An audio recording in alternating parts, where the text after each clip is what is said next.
مصر باستان 5000 سال پیش. تقاضای جامعه برای توسل به قدرتی فرابشری موقعیتی را فراهم کرده تا عده‌ای فرصت طلب با ساخت اماکنی دارای کاربری عبادتگاه در محلی که ویژه گفتگو با نیروهای فرابشری است، آدمها را جمع کرده و در آن خدا عرضه کنند تا از منافع مادی حاصل نفع ببرند. کاهنان نیازی نیست مانند دیگر افراد برای امرار معاش به کارهای سخت روی آورند. آنها به واسطه ارتباط با خدایان دارای امتیازات ویژه‌ای هستند. پس از همین راه امرار معاش می‌کنند. راه ارتباط با خدایان این گونه برای افراد باز شده و در حقیقت به خداجویان خدا فروخته می‌شود. 5000 سال بعد، اواخر قرن 13 هجری خورشیدی، سرزمینی به نام ایران. هزاران سال از پیدایش پیشه خدافروشی در زمین می‌گذرد و تقریباً در تمام سیاره افرادی از این راه امرار معاش می‌کنند. در ایران نیز افرادی عمدتاً از طبقه توحیدست با انجام کارهایی چون دعا، نوحه خوانی یا روزه خوانی بر سر قبور، اشک آدمها را درآورده و آنها را به اصطلاح با خدا ارتباط می‌دهند.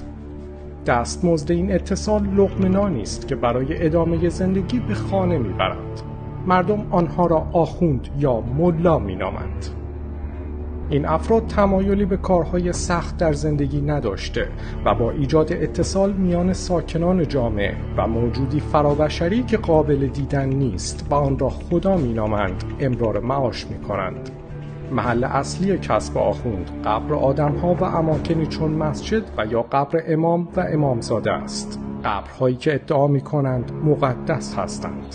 اماکنی که به گفته آخوندها فرایند اتصال به خدا در آنجا بهتر صورت می‌گیرد.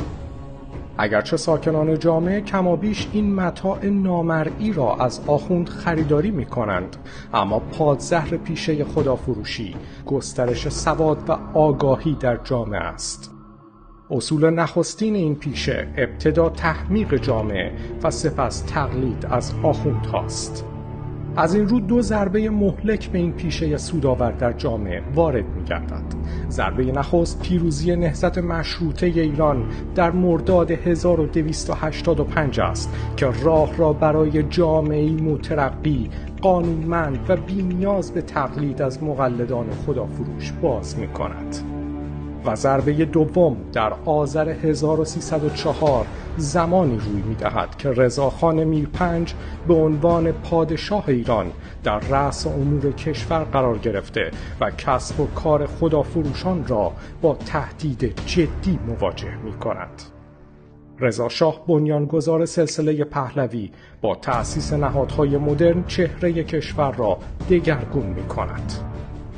گسترش سواد از یک سو و از سوی دیگر فشار مستقیم بر خدافروشان با هدف جلوگیری از تحمیق مردم، دورنمایی تاریک برای پیشه خدافروشی رقم می‌زند.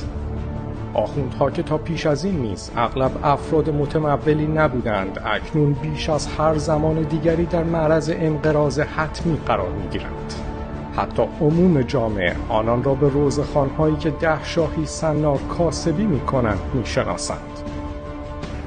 در دهه‌های بعد میوه نهادهای مدرنی که سلسله پهلوی آنها را بنیان گذاشت رفته رفته به ثمر می‌نشینند و نه تنها جامعه ایران بلکه اقتصاد کشور نیز در میان ممالک پیشرفته جهان به شکوفایی کم نظیری می‌رسد.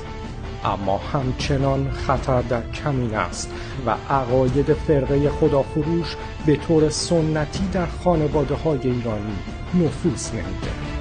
بخش زیادی از جامعه همچنان از اماکنی چون امامزاده‌ها و یا مساجد به عنوان محلی برای اتصال به خدا استفاده می‌کنند و آخوندها هم واسطه این اتصال ملکوتی. این گرایش اجتماعی فرصتی طلایی فراهم می‌کند برای سوء استفاده کشورهایی که سالها با حسرت چشم به منابع عظیم ثروت ایران داشتند. با حمایت از فرقه خدافروشان روزخوان جامعه ایران را منقلب می‌کنند. التهاب پدید آمده سرانجام در بهمن 1357 منجر به حادثه‌ای ناگوار می‌گردد که حتی سرنوشت نسل‌های آینده را هم تغییر می‌دهد. فرقه خدافروشان روزخوان که خود را اسلامگرا می‌نامند، با نیرنگ به آرزوی دیرینه خود که تسلط بر یکی از کهن‌ترین تمدن‌های بشری در زمین است می‌رسند. ولی اسلامگرایان همچنان دارای یک ضعف بزرگ تاریخی هستند. آنان هیچگاه سواد کافی نداشته و ندارند. پس چاره چنان است که تا حال می‌کردند: ادامه تحمیق جامعه. چرا که جامعه آگاه چشم بسته به دنبال کاهنان خدافروش و مفتخور نخواهد رفت.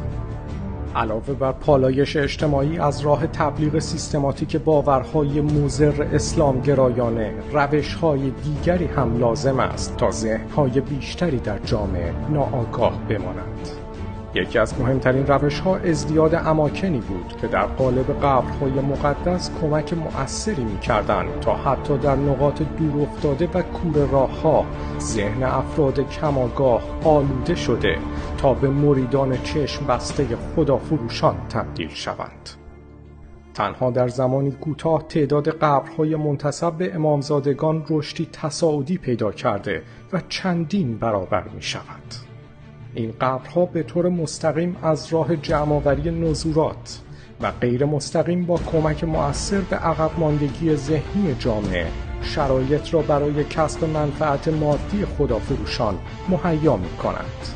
از سوی دیگر ازدیاد چندین برابری مساجد و حسینیه‌ها نیز به عنوان لانه‌هایی که خدافروشان افراد را در آنها جمع می‌کردند در راستای عقب نگاه داشتن افکار عمومی صورت می‌گیرد. پس از تکثیر تصاعدی قبرها و تکثیر بی سابقه مساجد و حسینیه‌ها، شرایط برای تکثیر تصاعدی خدافروشان نیز مهیا گردیده.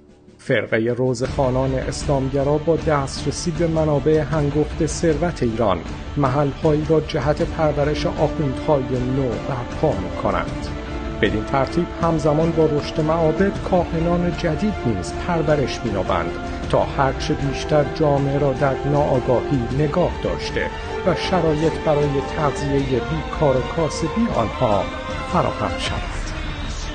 امروز بنابر آمار اعلام شده توسط اسلامگرایان حاکم بر ایران، تعداد قبر امامزاده‌ها در کشور با رشد حدوداً 10 برابری نسبت به سال 57 به بیش از 8,000 امامزاده رسیده. همچنین با راه اندازی حوزه‌های پرورش طلبه‌های خدافروش، تعداد اندک آنها در سال 57 به حدود 300,000 آخوند در سال 97 رسیده است.